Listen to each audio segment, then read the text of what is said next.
नमस्कार मित्रांनो, मी द्वारकानाथ संजगिरी तुमचं स्वागत करतो. कार्यक्रमाला अर्थातच सुरू व्हायला वेळ लागला, पण आमच्या हातात काही नव्हतं. आम्ही पूर्णपणे इथे रेडी होतो, पण समोर प्रचंड ट्रॅफिक होता, समोर गर्दी आहे. तुमच्या लक्षात आलं की आज बाळासाहेबांचा जन्मदिवस, त्यामुळे त्या निमित्ताने समोर एक कार्यक्रम होता. त्याचबरोबर माघी गणपतीचा उत्सव सुद्धा जोरात चाललाय, त्यामुळे अनेक लोकांना इथे यायला उशीर झाला. पण तरी सुद्धा कार्यक्रम वेळेवर सुरू झाला नाही, त्याबद्दल आम्ही दिलगीर आहोत. आणि तुमच्यापासून मात्र एक गोष्ट मी सांगतो की हा कार्यक्रम आपण पूर्ण करणार आहोत. जरी सुरुवातीला वेळ झाला तरी आपण हा कार्यक्रम पूर्णपणे करणार आहोत. आणि जी धमाल मजा जी सुरुवातीला आम्ही इमॅजिन केली होती ती सुद्धा अशीच राहणार आहे. खरं तर रवी हा खऱ्या अर्थाने महान संगीतकार नसावा, कारण रवीला असं नेहमी वाटायचं की आपल्याला कधी क्रेडिटच मिळालं नाही कुठल्या गोष्टीचं. आणि एका बाबतीत ते खरं होतं, पण तरी सुद्धा एक मेलडी देणारा, स्वतःच्या मर्यादांचं भान असणारा आणि चांगला आणि यशस्वी असं म्हणता येईल असा संगीतकार नक्की होता. आणि सगळ्यात महत्वाची जर कुठली गोष्ट असेल तर त्याच्या खांद्यावर हा नशिबाने हात ठेवला होता असं म्हणायला हरकत नाही.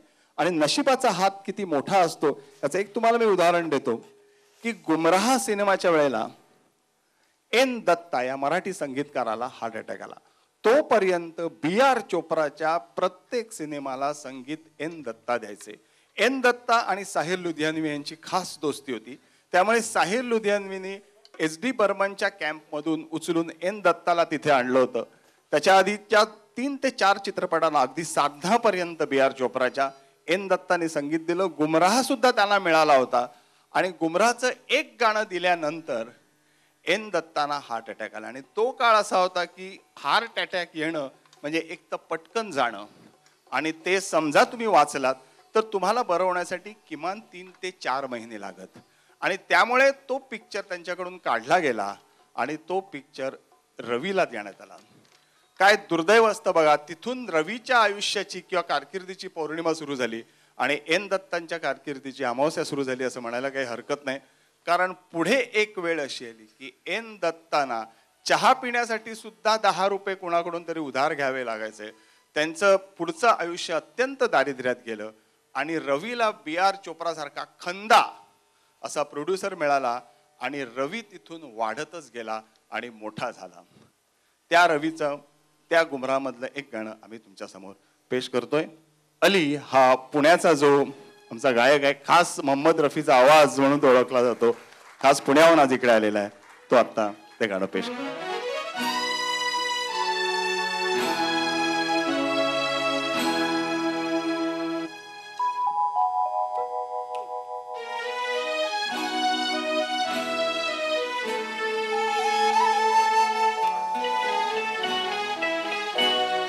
आप आए तो ख्याले दिल नाशाद आया, आप आए तो ख्याले दिल नाशाद आया, कितने भूले हुए जख्मों का पता याद आया.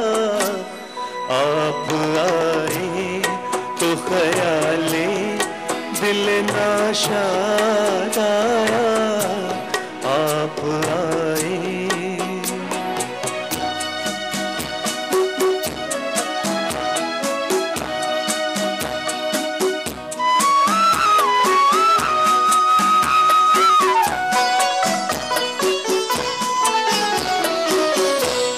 आपके लब पे कभी अपना भी नाम आया था, शौक नजरों से मोहब्बत का सलाम आया था, उम्र भर साथ निभाने का प्याम आया था, उम्र भर साथ निभाने का प्याम आया था. आपको देख के वो अहद वफा याद आया, कितने भूले हुए जख्मों का पता याद आया. आप ख्याले दिल नाशादा आप आए।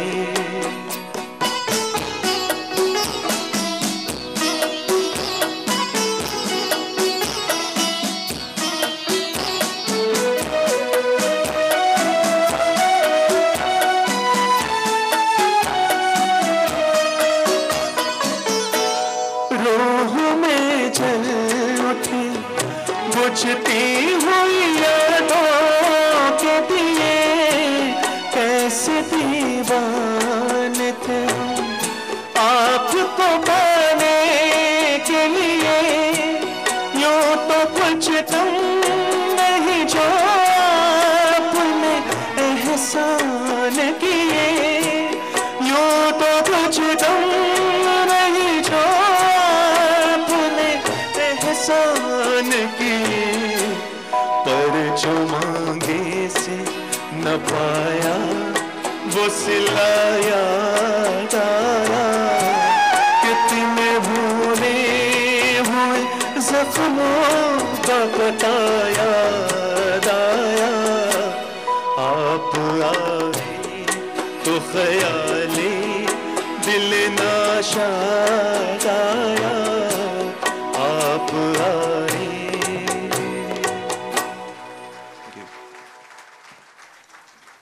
रवीला मगाशी मी म्हटलं की अत्यंत नशीबवान असा संगीतकार होता.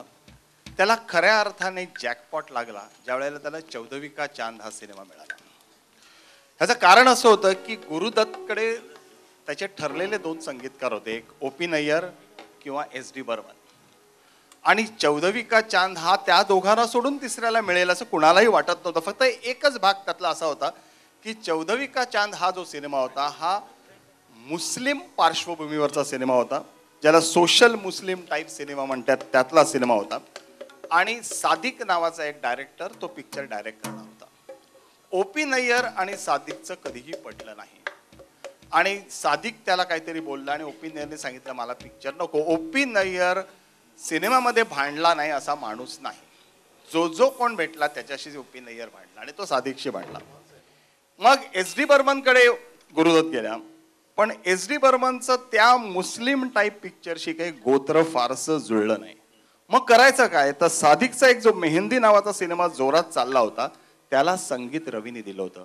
आणि मग सादिकने असं त्याला सांगितलं गुरुदत्तला की तू रवीलाच का घेत नाही. आणि गुरुदत्तनी हो म्हटलं.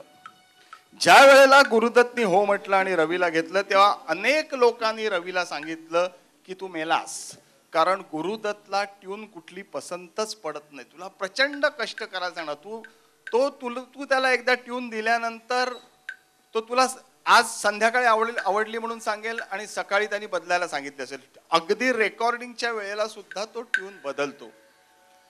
रवी हा अत्यंत सोशिक, जिभेवर साखर असणारा माणूस होता. त्याला कसं गुरुदत्तला हँडल करायचं हे परफेक्ट माहिती होतं. आणि गुरुदत्त ची जी गोष्ट होती ती सगळेजण सांगायचे. एस.डी. बर्मन सुद्धा कधीतरी कंटाळायचे, ओ.पी. नय्यर सुद्धा कंटाळायचे की त्या काळामध्ये मंगळ असलेली मुलगी ही लग्नाच्या बाजारात खपवणं आणि गुरुदत्तकडे ट्यून खपवणं या सारख्याच कठीण गोष्टी होत्या. आणि खरंच वाजवा वाटायला काही हरकत नाही. अजूनही लोक मंगळावर यान गेल्यानंतरही मंगळ पाहतात. पण गुरुदत्तला कसं काय त्या रवीने पटवलं की प्रत्येक त्यांनी दिलेली ट्यून ही गुरुदत्तनी पास केली.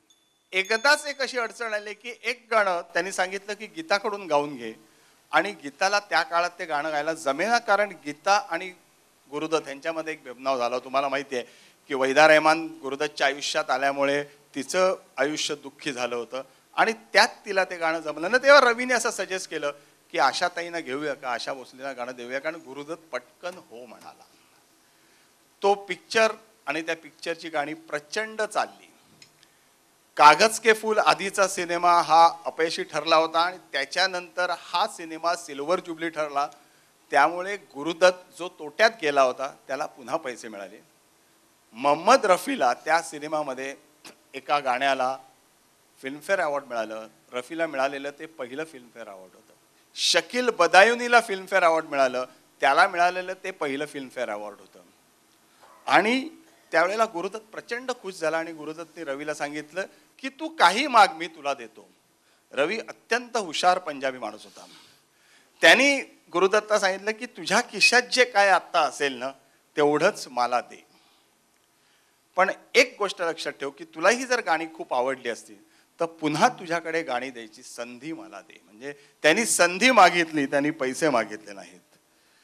त्याच सिनेमातलं एक गाणं आम्ही घेतोय आणि जे गाणं मला वाटतं आमच्यासारख्या नवरे मंडळींना दिलेली एक देणगी आहे. कारण बायको चिडली, रागावली, माहेरी गेली की ते गाणं म्हटल्यानंतर ती परत येऊ शकते. कारण कुठल्याही बायकोला चौदवी का चांद म्हटल्यानंतर आवडतंच आवडतं. तेच गाणं तुमच्यासमोर पेश करतोय, मंदार आपटे.